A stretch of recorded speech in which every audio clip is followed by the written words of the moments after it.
Olá, minha querida, meu querido, a paz do Senhor Jesus. Muito bom dia. Esse dia lindo que o Senhor nos entregou hoje, uma manhã de sol aqui em Jundiaí. Mais uma vez, eu estou aqui na loja. Eu não consegui pela manhã. Ontem fiz um atendimento à noite e acabei estendendo, né? Dormi bem tarde. Mas como eu disse hoje, né? Pela manhã lá no grupo do Whats, vamos ter constância, vamos nos manter firme. Se você fez um propósito, coloque na sua mente que você vou fazer, sim, eu vou cumprir. Você consegue finalizá-lo, amém? Tenha comprometimento, acima de tudo, comprometimento. Amém, amado? Amém, amada? Nosso grupo aí de leitura bíblica. Hoje é dia 9 de janeiro. Hoje estamos no nosso terceiro dia. Então, hoje nós estaremos lendo de Gênesis, do capítulo de número 7 até o capítulo do número 9. Então, 7, 8 e 9. E Mateus, capítulo de número 3. Amém? Antes da gente dar início, queria que você curvasse a sua cabeça para que nós venhamos estar orando, buscando a face do Senhor. Uma oração breve. Senhor, nós queremos agradecer, meu Pai, por mais esse dia, por mais essa oportunidade, meu Pai, de estarmos aqui conosco, uns os outros com o irmão, estar contigo também, meu Pai. E assim nós queremos pedir a sua direção, Espírito Santo de Deus. Fala conosco através da tua palavra, Deus. Em nome de Jesus, nos traz direção, nos traz entendimento, discernimento do seu evangelho. Em nome de Jesus, assim nós oramos. Amém. Glória a Deus. Aleluia. Então, Gênesis capítulo de número 7. Nós vimos ontem, né, que começa aí a história da família de Noé. Visto que a humanidade havia se multiplicado, só que a violência, né, e eles haviam se corrompido. Então, o Senhor, ele se arrepende de criar a humanidade e pede para que Noé venha construir aí a arca. E no capítulo de número 7, a palavra diz que ele entra na arca, ele e toda a sua casa, porque Deus, ele reconhece que ele é justo. Vou ler para você. Disse o Senhor a Noé: entra na arca, tu e toda a tua casa, porque reconheço que tens sido justo diante de mim no meio desta geração. Então, no meio de uma geração corrompida, Noé, ele se mantém íntegro. E ali ele estabelece, após estabelecer as medidas da arca, no capítulo de número 6, ele estabelece os animais a qual ele queria que entrassem na arca. Então ele fala: de todo animal limpo levarás contigo 7 pares, o macho e a fêmea. Então, animais limpos? Mas como assim, Bianca? Animais limpos? Então ali esse padrão ele é estabelecido por Deus. Animais limpos e animais imundos, animais impuros, lá para que eles não venham fazer sacrifícios errados. Se você tiver interesse aí, você pode abrir a palavra de Deus, pode ler lá em Levíticos, depois capítulo 11, versículo de número 3, e Deuteronômio, capítulo de número 14, versículo de número 6. E o que são animais limpos, né? São animais com unhas fendidas, animais que ruminam. Não, fica um tempão mastigando. E não são aves de rapina. Exemplo: o boi, o carneiro, a ovelha, o bode, a cabra, a vaca e o cervo. Então, esses são animais limpos, animais que ruminam, animais que ficam aí fazendo, como a vaca, né? Ela come o capim, ela tem lá uma bolsa no estômago dela, que esse capim depois volta e ela continua a mastigar. esse capim. Então, esses são os animais que poderiam ser comidos. E também nós temos os animais impuros. O que seriam os animais impuros? São todos os demais animais, incluindo aí os que se movem lentamente no chão, os que rastejam. Lembra que lá no Éden, o Senhor havia amaldiçoado a serpente, né, de certa forma, vou colocar essa, não é a palavra amaldiçoado, não é essa palavra correta, não, mas colocou para que ela rastejasse. E quem são aí os animais imundos? São os répteis. Lá em Levítico, capítulo 11, versículo do número 4 ao 8, você consegue verificar isso. Os répteis, exemplo, né, de alguns répteis, toupeiras, lagartos, os ratos, são animais que rastejam. Eu acredito, na verdade, alguns estudiosos também acreditam que a alimentação da humanidade anteriormente a isso, provavelmente eles eram vegetarianos. Então, eles acreditam que pode ser que aí Deus estava orientando, né? Mais à frente você vai ver a questão do sangue, no outro capítulo, mas que eles estivessem orientando eles a respeito da alimentação mais à frente, né? Mas aí depois eu volto nessa questão da alimentação. Então a gente falou primeiro dos animais limpos e os animais impuros, né? Então os limpos são os que poderiam ser sacrificados. E também tem os peixes limpos, que é os que possuem barbatanas e que possuem escamas. Mas sobre os animais imundos também há os animais impróprios para comer, aí cai naquilo que eu falei, né, da alimentação, que são de 4 patas, mas são impróprios, mas aí eu falo depois, lá na frente, senão eu vou misturar as coisas. Então, voltando, aqui ele pede para que um casal de cada animal venha adentrar na arca. E também as aves dos céus, todas elas, um macho e uma fêmea, né, para que possa se conservar a semente. Você só tem continuidade da espécie com um homem e uma mulher, porque eles detêm aí do órgão reprodutor para dar continuidade na humanidade, na geração, nos animais. Então, é necessário sempre um macho e uma fêmea para você ter aí que eles sejam fecundos e multipliquem, né? Então, assim foi feito.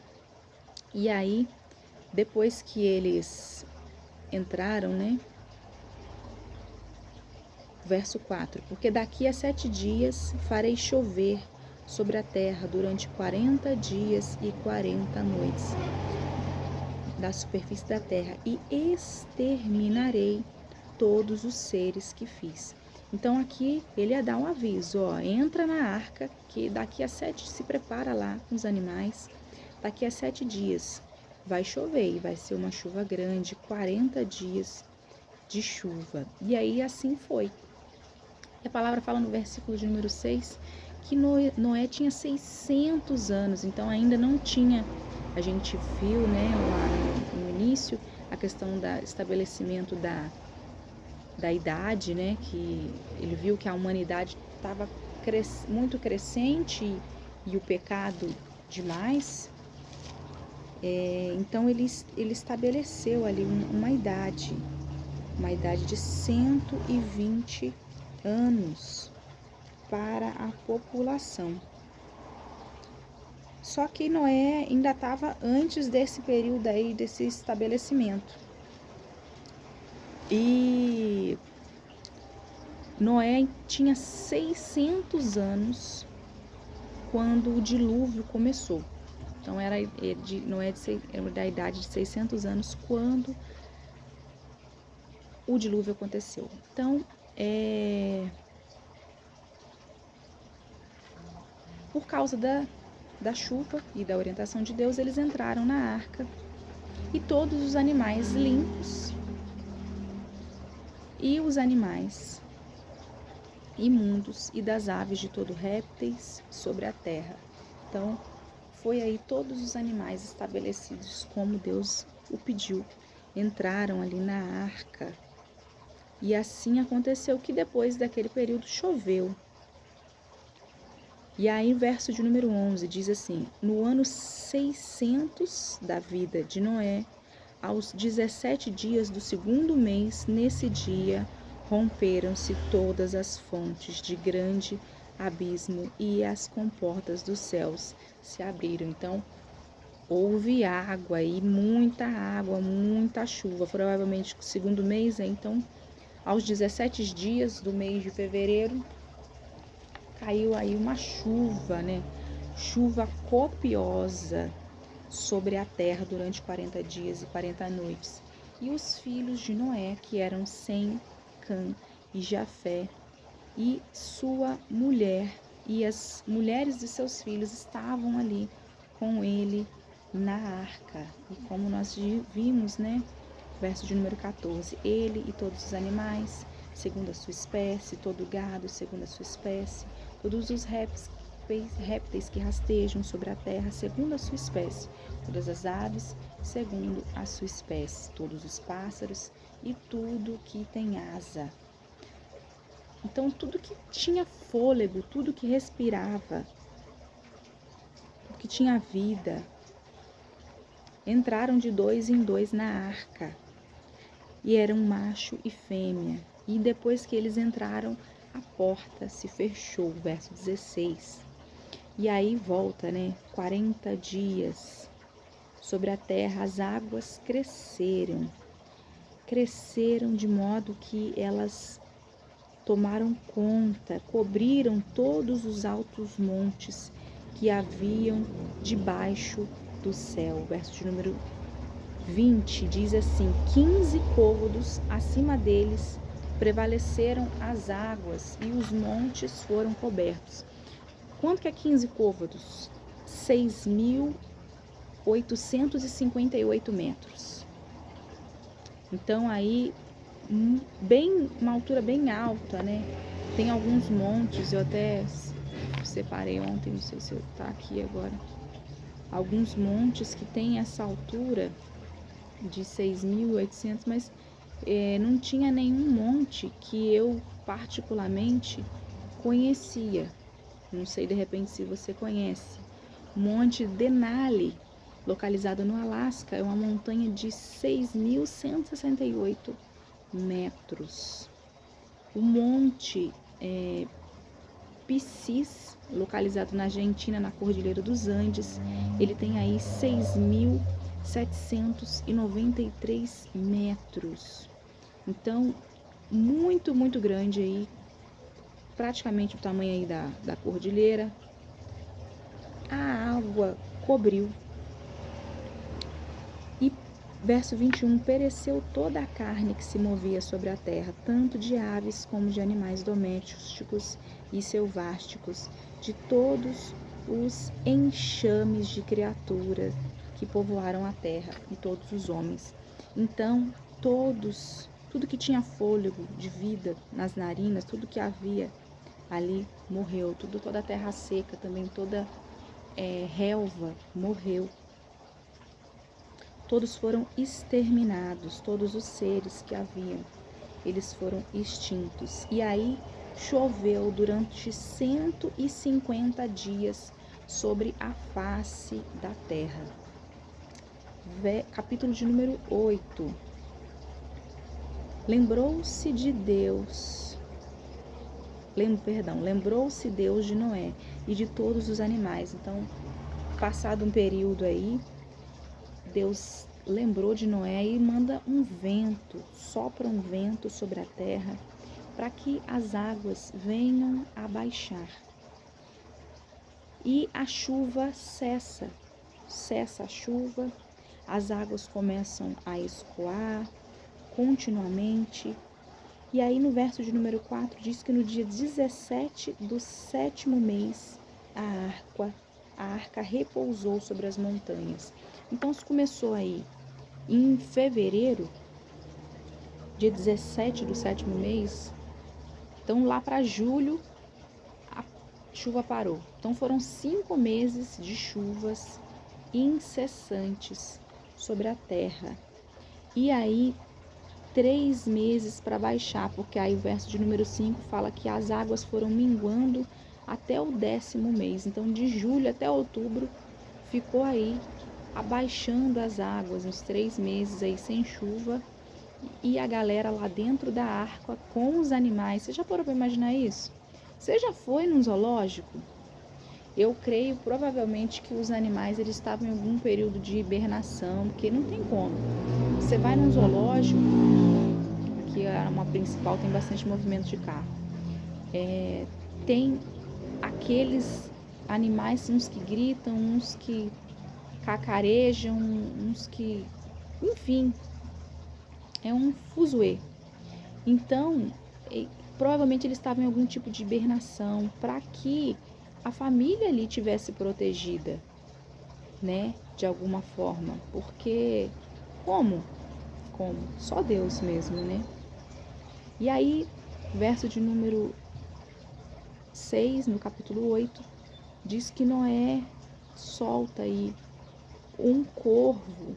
Ele abre a arca, passado aí 40 dias, e ele solta um corvo, o primeiro animal que ele solta. E aí ele voa, só que, porém, ele volta, porque ele não encontra lugar para pousar. Então, Noé entende que as águas não haviam escoado. E aí depois ele solta uma pomba.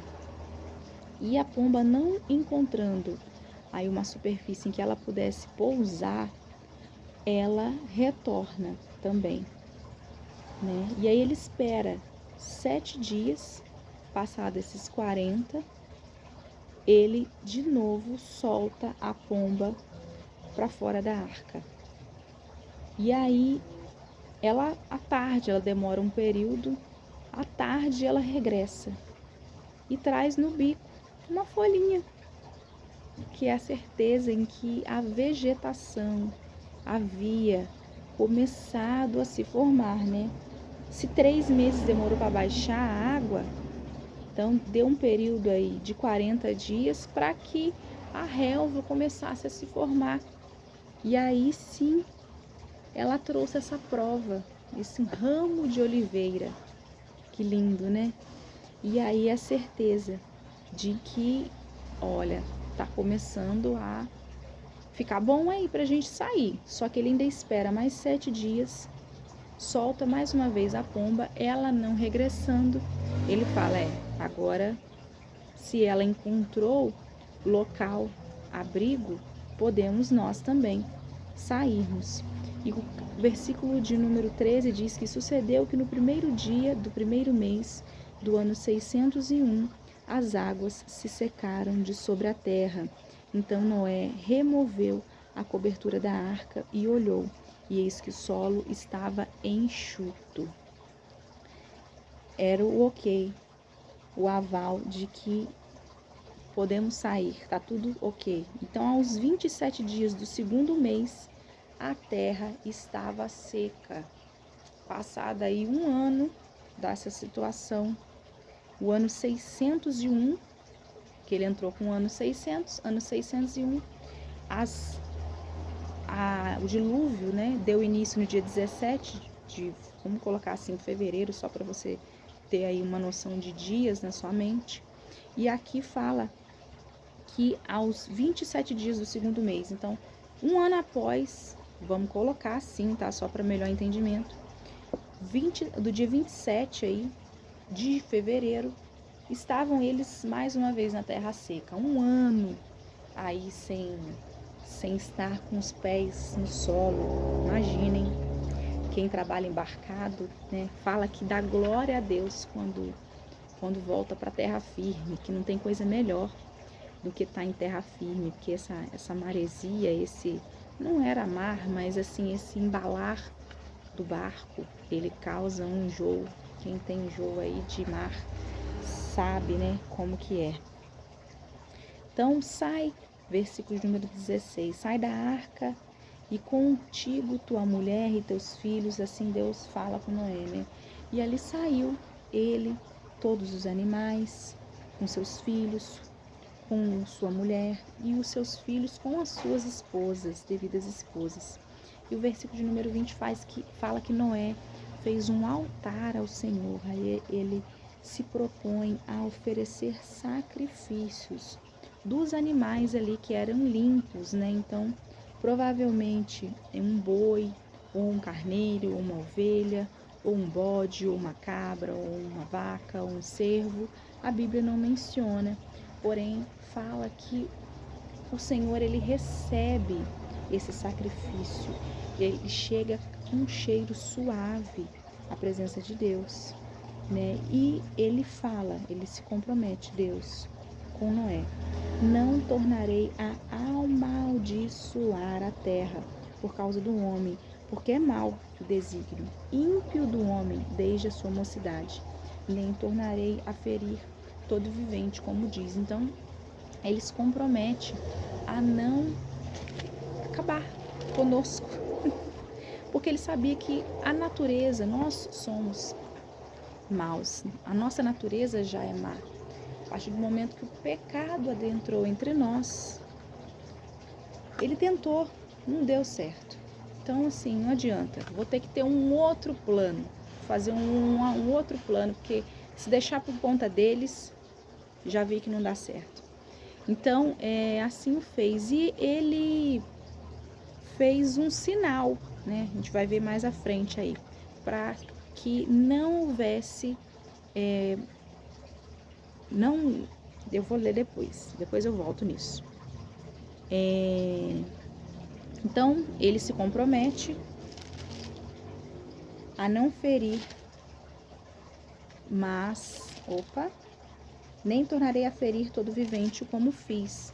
Enquanto durar a terra, não deixará de haver sementeira e ceifa, frio e calor, verão e inverno, dia e noite. Ele se compromete aí a haver sempre semente, a haver sempre ter o que plantar, o que colher, até porque Noé aí ficou durante um ano, ele deve ter feito um estoque legal aí de alimentos, sem poder colher nada fresco. Imagina, tudo desidratado, tudo aí, de repente uma carne de sol aí, de salgada. Um ano sem nada fresquinho. Meu pai eterno, já pensou? Não tinha geladeira não, tá? Imagina como que ficou aí já no finalzinho das coisas. O que ele estava comendo? Misericórdia. Enfim. Capítulo de número 9, a palavra diz que abençoou Deus a Noé e seus filhos e lhes disse: sede fecundos, multiplicai-vos, enchei a terra. Isso aí Deus sempre fala com a humanidade, né? Isso aí a humanidade garante até hoje, porque somos muitos no país e no mundo, a ponto de tem lugares aí que já não está mais cabendo gente, né? A Índia é um exemplo disso. Já nem a China mais, é a Índia. Então somos muitos mesmos.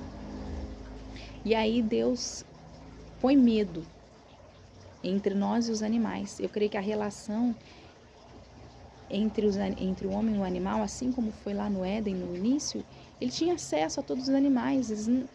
Eles não agrediam o homem, nem o homem agredia os animais. O que hoje já a gente sabe que, infelizmente, né? Os animais, eles têm um instinto selvagem. Se eles se sentem ameaçados, eles vão para cima. E, infelizmente, é a humanidade mesmo. Às vezes, eles caçam animais sem a necessidade, só por vaidade. Somente para ter ali um exemplar pendurado na parede, dizer que o fez, ou maus tratos mesmo aos animais aí, a quem tem bichos, cachorros, cães, gatos, que são vidas. Se você adquire um animal, você tem que cuidar, tem que zelar por ele, é como se fosse uma criança. Então, se você tem um bicho, castre ele, tá? Não multiplica aí a ponto de, eu vou mudar, não sei para onde eu vou, e aí eu vou abandonar. Abandono é crime. Abandono é crime. Então, cuide do seu bichinho, né? Eu tenho 2 cadelinhas, Tasha e Jenny, e as minhas filhitas são castradas, né? Então, você aí que tem seu animalzinho, não fica aumentando aí a população dos animais se você não tem como cuidar. É um bem pro cão, pra cadela, pro cachorrinho. Continuando então, né? Deu uma parada aqui que chegou gente na loja. Então, eu disse a vocês, né, que foi necessário que houvesse um medo, né, um receio da parte deles, que a gente comentou que é porque eu tô voltando, tá? Vocês aí pegam uma mesma linha de raciocínio. Eu tive que dar pause. Então, Deus mandou sede fecundos, multiplicai. E foi necessário que criasse o pavor e o medo entre nós e os animais. Porque, como eu disse, lá no Éden, eles provavelmente, né, tinham esse ótimo relacionamento, ninguém tinha medo, mas foi necessário colocar esse instinto selvagem dos animais. E que falei também, né, que quanto à humanidade, até nesse ponto, ela entristece, né, o Criador, hoje fazendo mal aos animais. E foi liberado para nós, no verso de número 3, tudo que se move e vive ser-vos-á para alimento, como vos dei a erva verde, tudo que vos dou agora. Então, aí era aquilo que eu estava falando da outra vez, que provavelmente alguns estudiosos, eles acreditam que a humanidade, a princípio, né, eles eram vegetarianos, né? Eles não tinham costume de comer carne, provavelmente, tá? Não sei, não estava lá para contar, para ver.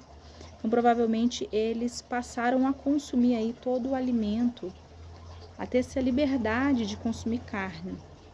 Só que ele dá uma instrução, verso de número 4, ele diz: carne, porém, com sua vida, isto é, com seu sangue, não comereis. Certamente requererei o vosso sangue, o sangue da vossa vida, de todo animal, o requererei, como também da mão do homem, sim, da mão do próximo de cada um, requererei a vida do homem. Então, só para explicar, foi orientada ali a respeito do consumo da carne, mas eles tinham que ter essa permissão aí de Deus, foi instituída essa permissão para que ela fosse comida, mas não com sangue, sem sangue, né? Bem cozidinha aí, não crua. E foi instituído aí, vou colocar assim, a pena de morte. Quando ele fala requererei do sangue, ele fala que se alguém derramar o sangue do homem, pelo homem se derramará o seu, porque Deus fez o homem segundo a sua imagem. Aqui Deus, ele aborda uma questão de moralidade, de justiça. Ele enfatiza o respeito à raça humana, ao valor da vida, né? Hoje nós temos a lei, mas aqui no período, nós estamos vivendo o período da graça, mas aqui vive-se o período da lei, em que, qual era a lei? A lei de Moisés, olho por olho, dente por dente. Aqui Moisés ainda não chegou, mas só para você entender, aqui ele já institui que se você fizer algo a alguém, a pessoa poderá pagar com a mesma moeda. Não se pode tirar a vida do homem. Não se pode tirar a vida daquele que foi feito segundo a imagem e semelhança de Deus. Então, foi instituído aí a pena de morte do próprio Deus. Como eu disse, né? Olho por olho, dente por dente. Ele fala, se alguém derramar o sangue do homem, pelo homem se derramará o seu, porque Deus fez o homem segundo a sua imagem.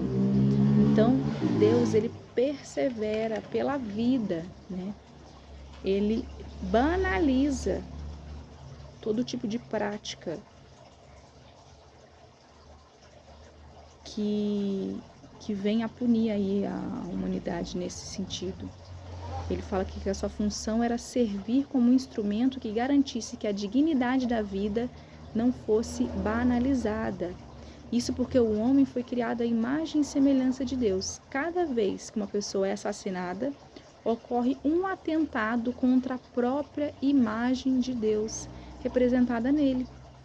Né? Vale lembrar que aqui, antes do dilúvio, as pessoas já matavam por motivos banais.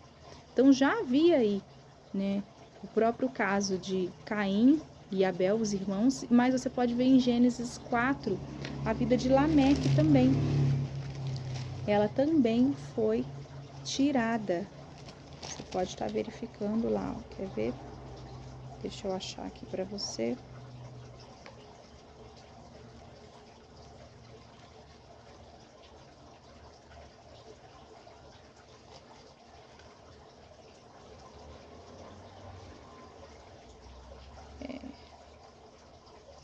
Não achei. Não achei, mas a minha referência está falando isso. Se eu não achei, eu não vou falar, não vou assinar embaixo. Que a gente tem que achar na palavra, né? Para poder falar aí, com certeza. Mas a Caim a gente tem essa certeza, a gente já comentou sobre isso da outra vez. E continuando aí, né?